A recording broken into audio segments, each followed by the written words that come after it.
Richard and Little Town on BBC Radio Leeds. 14 minutes after 10 on a Tuesday morning, and you're going to meet someone now who has been on quite a journey over the past few years, both in distance, metaphorically, and in life as well, really, all of them.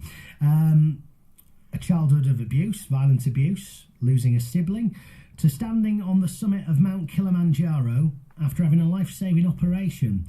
Carol Higgins from Ackworth near Pontefract certainly hasn't done things by halves in her life, and she's now published her own book to help inspire others. Now, I'm delighted to say she sat looking at me now. I don't know whether you'll say the same thing, because you've got to look at me, Carol, but thank you very much for coming in to join us this morning. How are you? I'm very well, thank you, Richard. It's lovely to see you. Now, when I read it out like that, you sort of whisk through, and there's so much to take in, but you've had plenty of challenges in your life, Carol. It'd be fair to say that, wouldn't it? I certainly have, yes. More than my fair share, really. What's kind of been the biggest obstacle that you've had to overcome in your life so far? I would say my childhood abuse. That's been the biggest mountain I've ever had to climb, and I'm still on that mountain now. I can't talk much about it, but a police investigation has now been opened since I published my book, and that's my fight for justice, and, I will get there. So really, in a way, that this book has been maybe a catalyst to overcoming something in your life that you haven't quite yet done. Yes, it's been my voice because of not being heard, and hopefully I can help inspire others to stand up and speak up against abuse as well, and violence, and hopefully they will believe that they can conquer any adversity that comes across in their lives. We can't help what hand we're dealt in life, but it's how we play it. And you lost your sister as well, didn't you? Yes, I did, yeah. Was that recently? No, it was 10 years ago, but it feels like it was yesterday, yeah. And just to crown everything off, you had some bad news about your own health. Tell us about that. Yes, well, I wrote Conquering the Impossible, Making the Dream Come True, after being inspired by climbing Mount Kilimanjaro. And my book is dedicated to my sister Donna.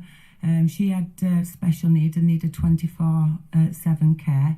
And friends of mine set up a challenge to climb Mount Kilimanjaro last February to raise money and open a respite centre in Hemsworth for mums and dads who'd got children born with severe disabilities.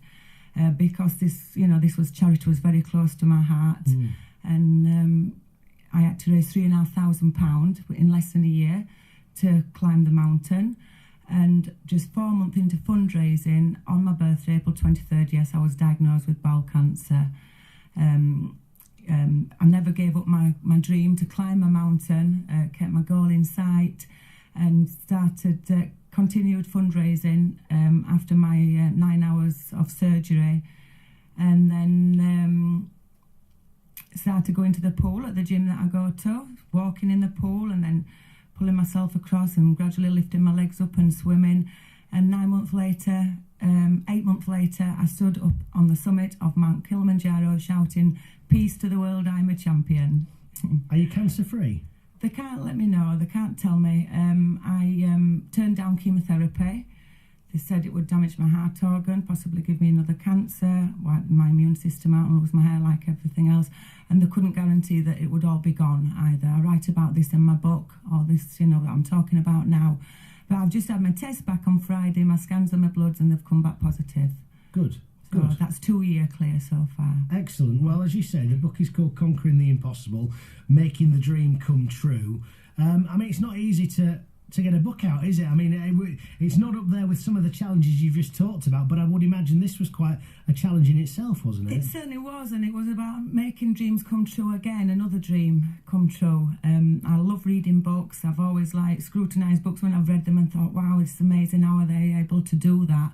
And, I wanted to tell my story. And then, like I say, coming back, I started writing. I took a diary up the mountain with me. That's the blueprint to the book. And observed every day on my surroundings and the harshness of the mountain. And it started off going through the jungle. And then as we got further up, the extreme weathers came, with the snowing and, winds and sleeping on the hard mountain every night and sleeping in your layers and having to drink and eat on demand and sleep on demand. It was very challenging. It was 8 days that we was up there as well. That was quite an expedition to go on, considering that 8 months ago I'd been under the knife and having 9 hours of surgery. Have you used it as a tool to move on and move away? I don't want to use the phrase take your mind off, because I'm not being but do you know what I mean? That's the wrong phrase, but I'm sort of thinking, was this used as sort of a tool, a mechanism to move you on in life through yourself? I've been inspired by so many people in my life, and that was so I could tell my journey and inspire others. It has. And also going to college and learning to punctuate with confidence and speak and present with confidence and learn with confidence, that gave me the confidence to write the book. I went to Northern College and I started going there 3 years ago. I'm dyslexic. I got left school with no qualifications. So it was a challenge for me, for myself, to, like every other challenge that I've done. It's the been personal battles and personal goals and personal challenges for myself, and it reassures me that if I can do this, I can do anything. And this is a message I want to tell everybody: if you dream it and believe it, you can achieve it. Have you even done the artwork? I've done the artwork, yeah.